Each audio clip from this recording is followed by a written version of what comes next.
motion to approve the minutes of November 26th. Andy? Second. Rick? Any questions? Remember, to remind you tonight to say your names when you make the motion. Remember you asked us to remind the guys that, because we can't differentiate, right, the and guy, that, so yeah, the guy, so just just in their voices. just give your little name. Thanks, Becky. Let's see if she was on. All in favor? Aye. Any opposed? Motion is carried. Can I have a motion to approve the minutes of December 4th? So, Reg. Thank you, Reggie. Second, Chris. Questions, comments? All in favor? Aye. Any opposed? Motion is carried. Can I have a motion to accept the following warrant on file? Mandy? Second, Jim. Carol? Any questions? All in favor? Aye. Any opposed? Motion is carried. Can I have a motion to approve the claims audit reports dated December 5th? Will move. Rick will move. Rick will move. Can I have a second, please? I'll second. Mandy? Are there any questions about the claims audit reports? All in favor? Aye. Any opposed? Motion is carried. Can I have a motion to enter into agreement with North Country Community Foundation to manage the EK scholarship accounts? So, Reg. Reggie, Second, Chris. Chris? Are there any more questions about that? Maybe for last Sue, did you? I did. Mandy had asked me to find out what happens if we change our minds. Basically, I did get an email from them, and I'm just trying to read the highlights of it and a little thing. One of the things, this is not a business, the Community Foundation, they're a public charity. And they're also governed by New York State Attorney General's office.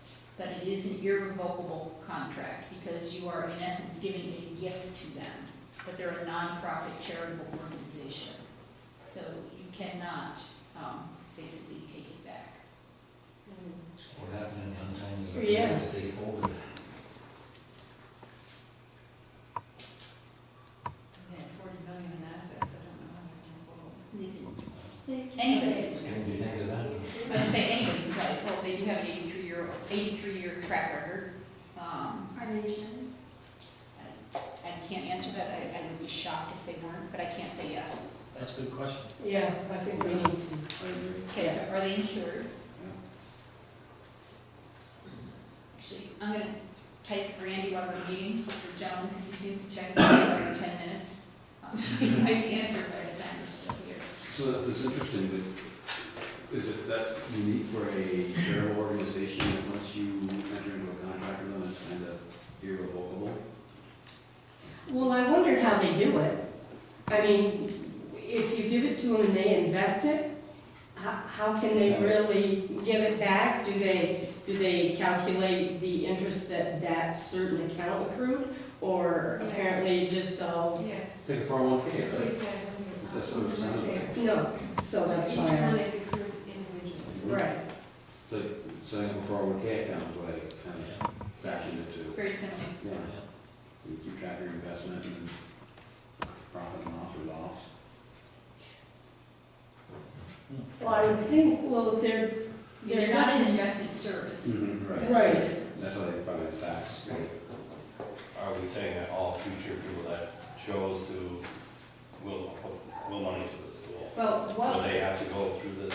what we said we would do is, once we either got the approval or denial from the board, is then we would contact each one of the people who have it, recommend that they go with them. If they choose not to, then we'll have to figure out what we will do. But one of the things, obviously, is we know that we can't earn money on their money.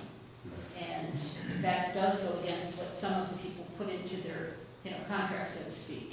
So that did come up, which is why Rush was switched over. But we will then figure out how many people may not be interested in going and keeping those here and turning the other ones over. I didn't understand your statement, and I realize I wasn't here, but, you can't earn money, I don't understand that. Because we can't invest the monies. You mean as the school? Yes, as a Oh, okay. district. Oh, all right. Right. Yeah. We can earn our interest, that's it. Right, And as we know, interest right now is pretty much like right, there isn't any. And last year, with a couple of them, we would have been given 43 cents, you know, as a scholarship, whereas they guarantee that, Yeah. you know, they will give the amount stated. Are there any other questions about that? So then do we want to table this for now, and Sue's going to email him, and maybe we'll even have our answer before the end of the meeting? Yeah, I think so. Is that okay with you, Reggie and Yes. and Chris? Yes. Okay. Does anybody have your pamphlet with them? She's not going to check her pamphlet. Mine's not, so. While we're waiting for that, Is the document that lists all these stuff, is that all of them? Yes, I thought we had more than that. no, that's what we had. It was one page. Yeah, but I don't see the Russell on That's not something where they're that. transferred. You already transferred. Yep, and that's all we have. maybe while Becky's gone, we're waiting for that, we can talk about the Second Life project. Would you like me to listen to this? Second Life is a virtual world software component on the internet. The program that we run here is basically through Clarkson University. We're affiliated with Dr. Dina Berry. She contacted us about 4 years ago to see if we had a group of students who would be interested in participating. Actually, Travis, his son, was one of the first students that I had. It's usually a team of 3 or 4 students. They come in on their own time, all at the same time, and we will create an avatar. They create an avatar. They enter into this virtual life and then navigate themselves to an island owned by a sister group of students in Japan. When they're there, they are taught a lesson, sometimes by a Japanese instructor, sometimes by Dr. Berry. Then after that, we'll follow another series of activities. Sometimes, like for instance, when Travis did it the very first year, they were given a task to communicate back and forth about 3 different topics with a student from Japan using a translator. This last project that we just did this year, they talked about, of course, with the tsunami and the destruction in Japan, the nuclear facility. They were talking about radiation effects and how to determine decay methods and such. So it's again, you're probably looking at the image. Dr. Berry is the person standing next to me. Those are the 3 students that we have. And again, the students have to go in, create an avatar, familiarize themselves with the program, and then be able to commit to a couple days outside of school where we come in and enter into our virtual classroom in Second Life. And they always do it right here at school? The connection? Yes. This year was particularly challenging because we had to have microphones, headsets. Clarkson sends over Bamboo software, which is like the software you kind of create diagrams and drawings on that so that they can record what the students are writing down as they solve the problems. That took some navigating since we are in the midst of some computer challenges upstairs in 410, but we made it through. What's the learning value or advantage versus kind of just getting, Some of it's technological. I mean, the kids obviously are well in tune to, hooking up different pieces of technology, probably navigating through Second Life, again, interacting with other people in a social environment that's virtual, not real here. And then they're always taught some type of generally scientific lesson, and interacting, same thing, in a virtual setting where you're present, but, through your avatar. So they generally enjoy it when we do it. How do you choose people? Or They- volunteer? It's self-select, right? Okay. I usually just put something out there, Yeah. looking for students. A lot of times the previous year students, it's helpful if I can have a couple of students that are repeat so that I don't have to go through all the training and, maybe bring on a couple new students. And a lot of it is timing, it happened to be at the end of soccer season. Sometimes that's a challenge, trying to fit in. And plus, we have to coordinate with the students and their coordinator in Japan to make sure that we can all work at the same time. Other schools doing it? No. No. We're the only one. Cool. Sounds like a really neat experience. Becky, what, did you find anything? I did not. Doesn't say specifically, so I rather not, because Yeah, I just emailed and said, are you sure to what level? If he needs back. And also asking what would happen to the money if for some reason that organization, Maybe on Title I.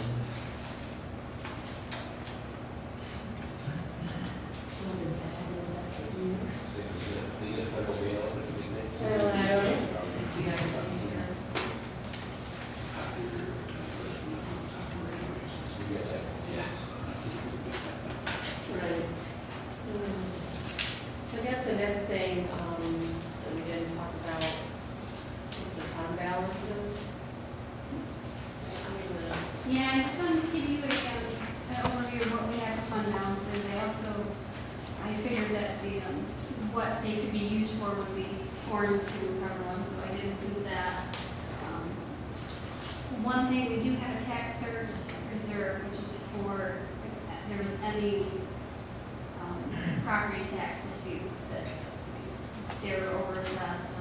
This was established longer than 4 years ago, so we will have to either renew it or move it to another fund at the end of the year. So, within the budget process, we'll discuss what to do and offer suggestions. Any questions on this? So our total fund balance is 2.9 million. Yes. Of that 2.9 million, what amount of that can we use to offset our budget gap if we chose to do that? 740,000 right now. That's it? The assigned is, we used for buses this year, this was as of last year, and that's what they refer to as the fund balance, so we may increase to, if we didn't use that, there's a total amount that will increase our unassigned. Can you repeat that? If we don't use the whole assigned fund balance this year, that will roll over into unassigned for next year.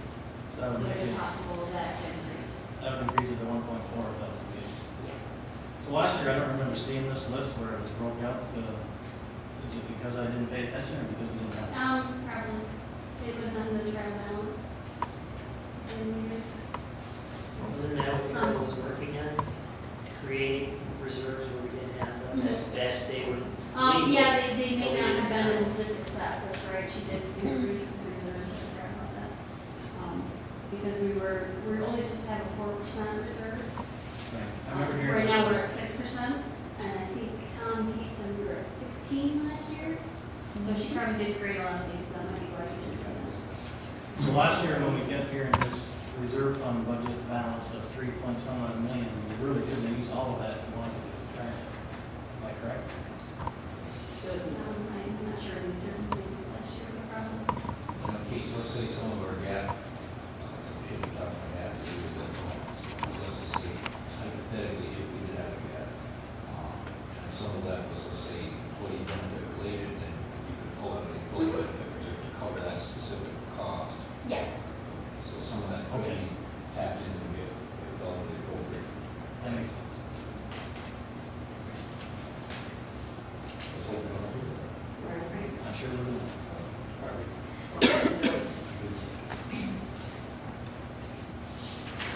Becky, thanks for putting that together. It's very, Oh, yeah, I was gonna talk about it anyways, but thanks for the reminder, yeah, the second part of it where you explain everything is very helpful. Well, for me, I had to look up a couple of them, because I wasn't quite sure of some of them. So I assumed if I had looked them up, that I didn't want you guys to go searching too. Thank you.